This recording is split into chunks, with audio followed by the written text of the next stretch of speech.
we're excited about the fact that we're wrapping up our final preparations to get underway here at about 1 o'clock this afternoon, and have the opportunity to deliver a pretty unique medical capability that no Navy in the world has the capability to do. And that's where a guy like Captain Buckley behind me brings that medical capability. And any of the questions with specific medical capabilities, I'll let Captain Buckley answer those. My function will be to go down and help with the command and control coordination between the Maritime Component Commander and the Land Component Commander there.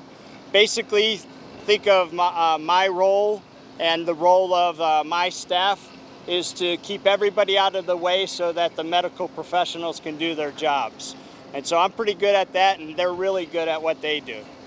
And then, subject to your questions, I would just turn it over to Captain Buckley to talk about capability. Captain, seeing ocean conditions and weather conditions between here and Puerto Rico, how long do you think it'll take you? What do you expect when you're delivered? So the conditions are pretty good right now. The seas started laying down yesterday. We think that the transit will take, we should be on station by 3 October.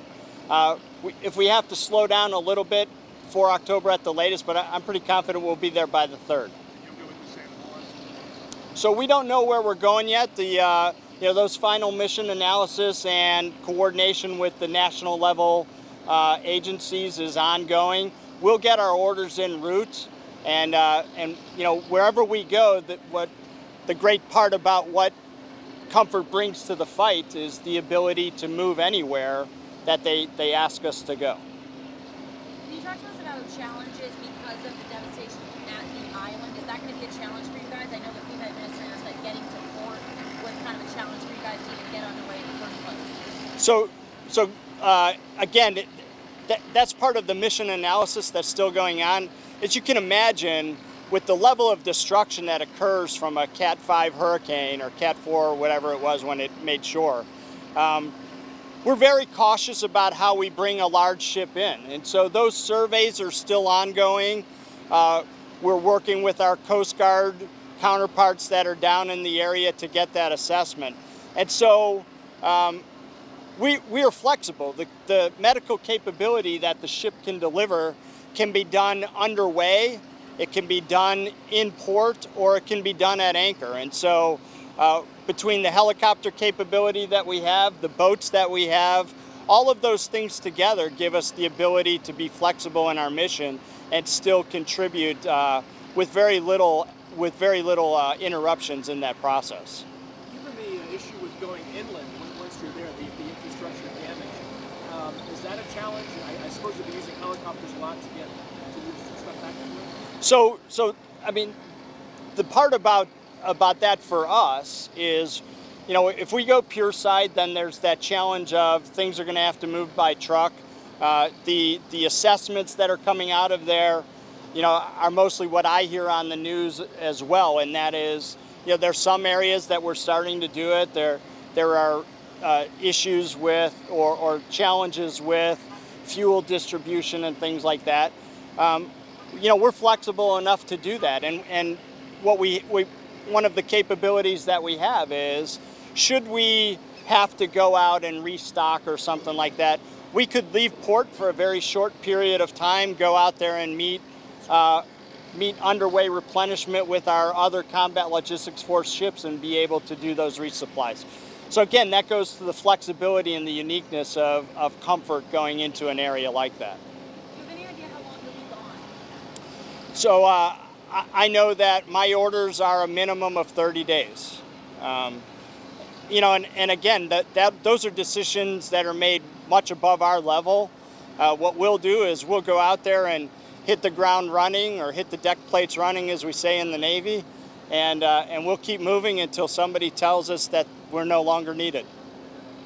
It's 30 days, pretty similar to previous missions with Comfort. So I don't know enough about that, to be honest with you. I think when you look at the U.S. response that's going in, now that things are starting to get mobilized and we're able to make the assessments that we make, you know, my initial cut is 30 days seems to be about right for this mission.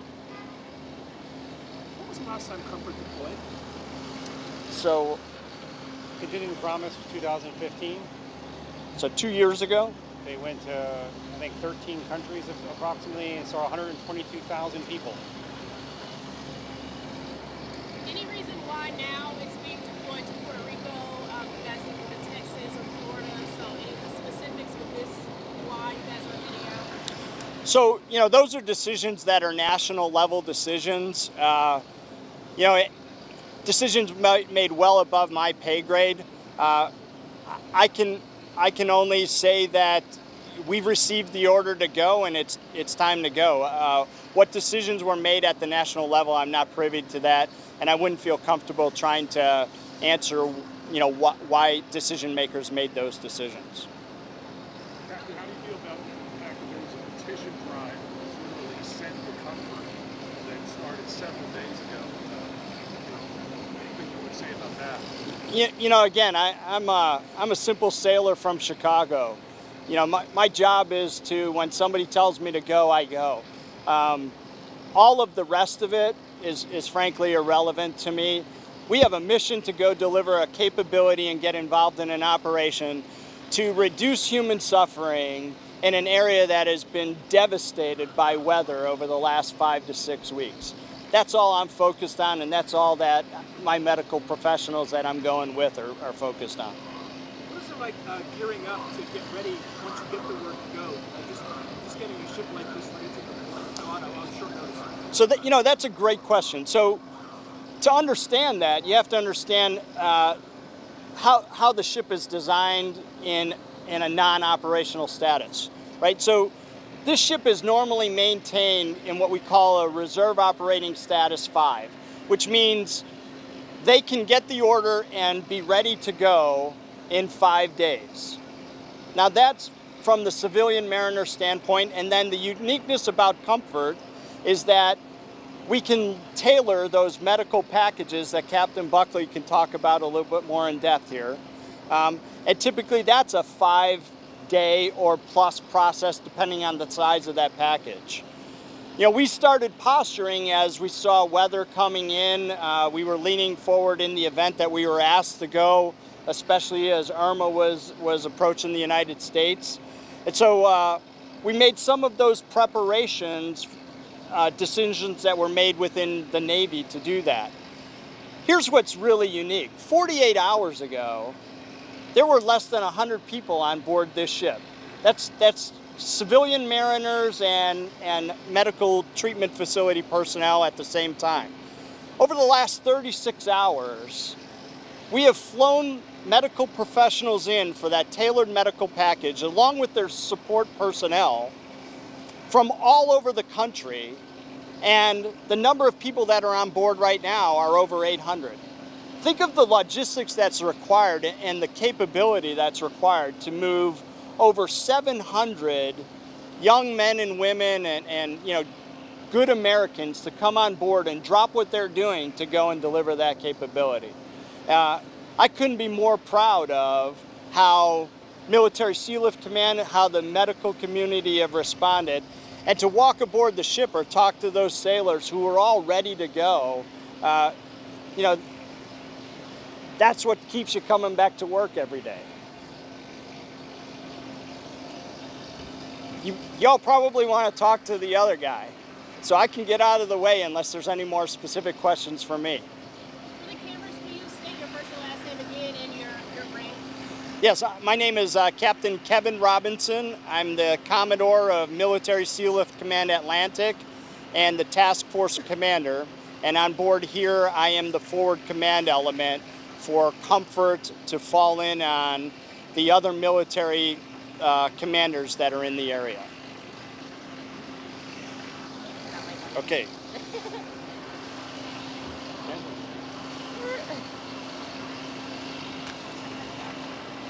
Yeah, sorry.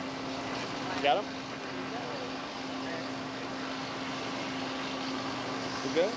Taking my wallet? Yeah. Pickpocket.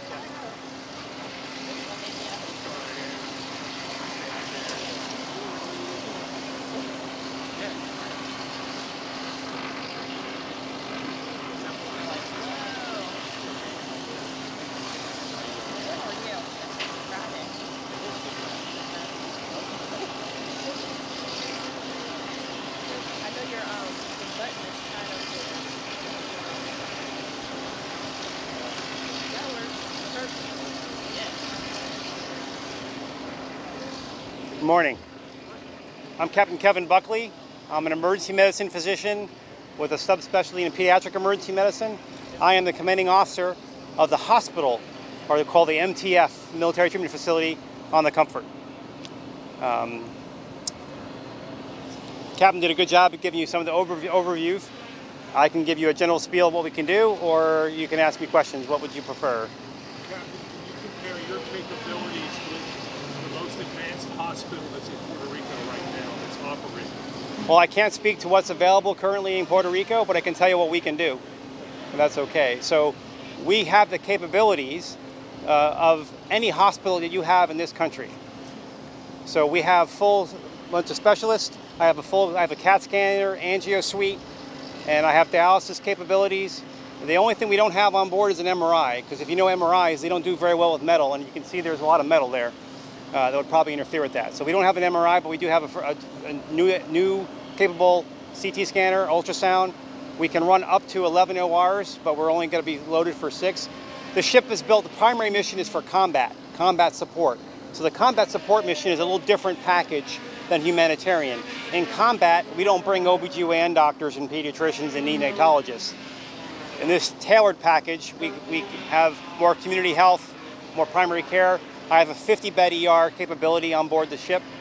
I have the ability to store about 250 people, and we'll have up to 50 ICU beds. The potential of the hospital ship, actually, if it's made for combat, would probably be one of the largest trauma centers in the United States. If you Google it, it'll be number 7, because it has up to 1,000-bed capability. We're not packed on 1,000-bed because, again, our mission is not trauma for combat. It's more for humanitarian assistance. Well, we have the capability to the MSC command, who runs the whole part of the ship, has been a great partnership with them, and logistically we can run for 6 months for combat without being resupplied for medical supplies. Food, we would need that.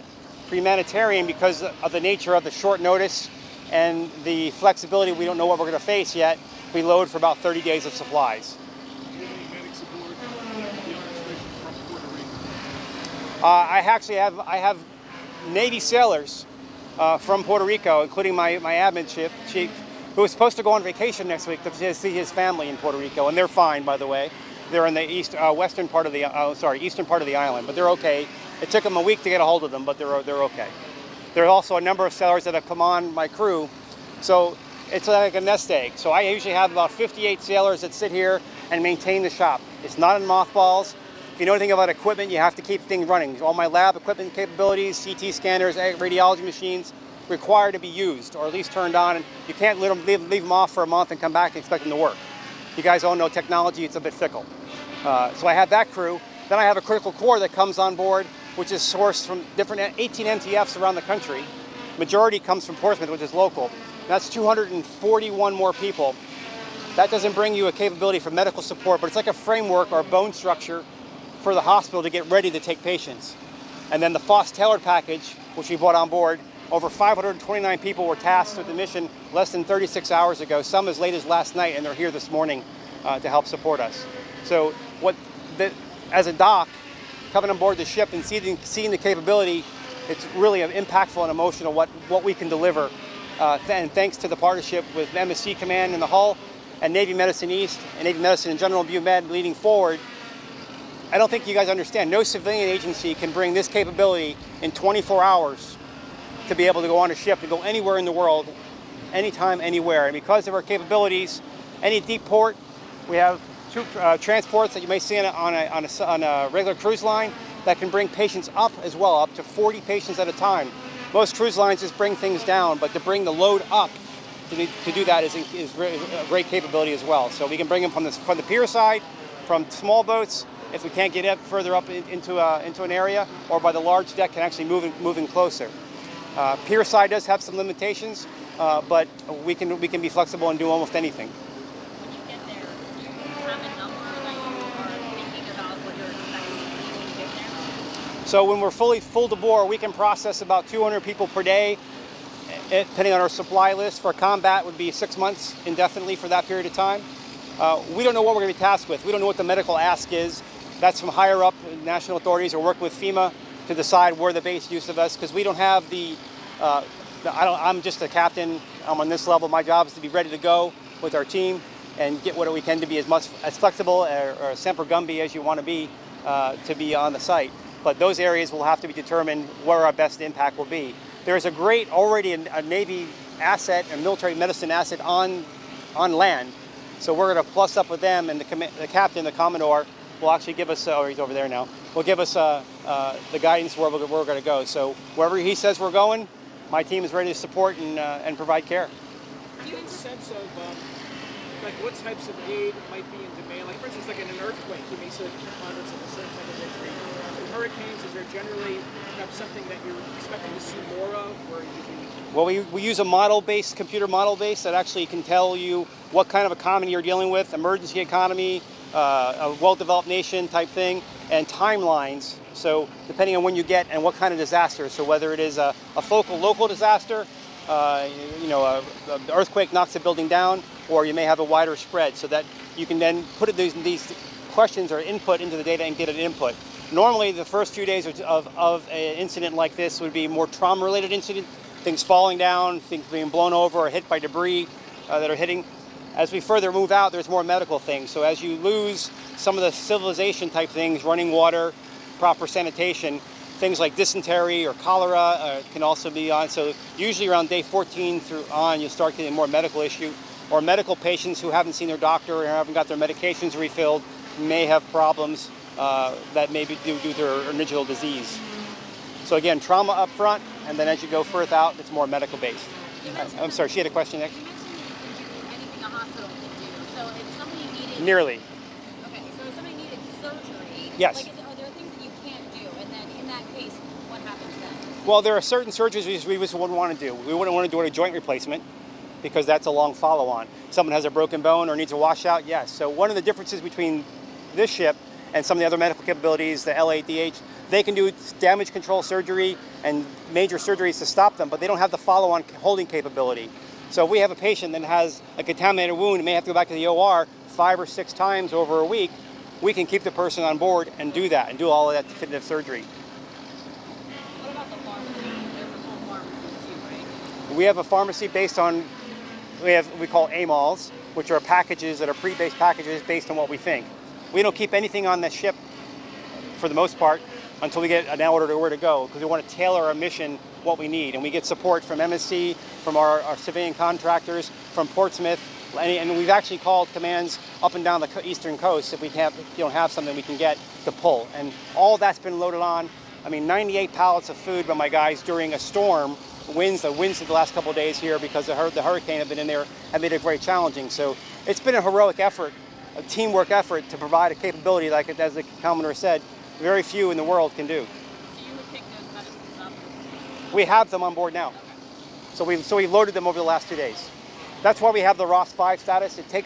You have to get your mission and then task what you need, and it does take a few hours to do that. Can you give us a sense of how much medication, how many supplies, I have enough for 30 days. enough for 30 days?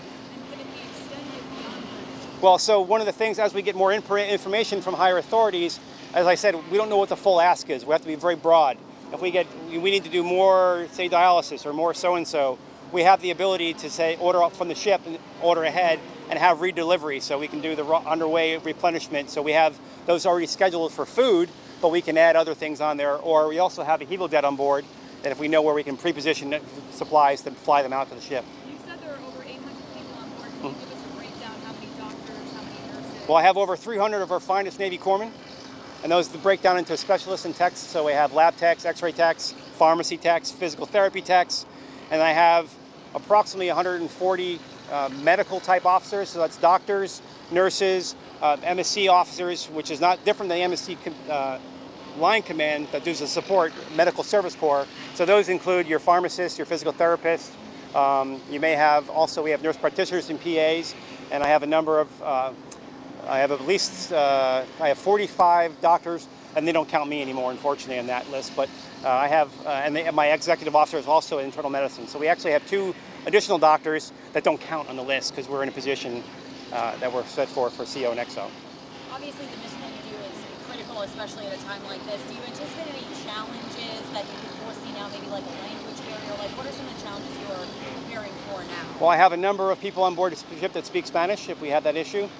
You know, I've been doing this for a while, and I've had a lot of my mentors have always told me, if you get to do a humanitarian mission, it's usually the highlight of your career. And one of the joys is being a skipper in Admiral Swap, who's a NAVMED East Admiral, and the source for most of our, actually all of our medical capability was on board last night and this morning. And walking around, and normally you get deployment, there's always people like, oh, I can't go for this reason or that reason. The energy, the smiles, the enthusiasm to help is really rewarding to see as a commanding officer.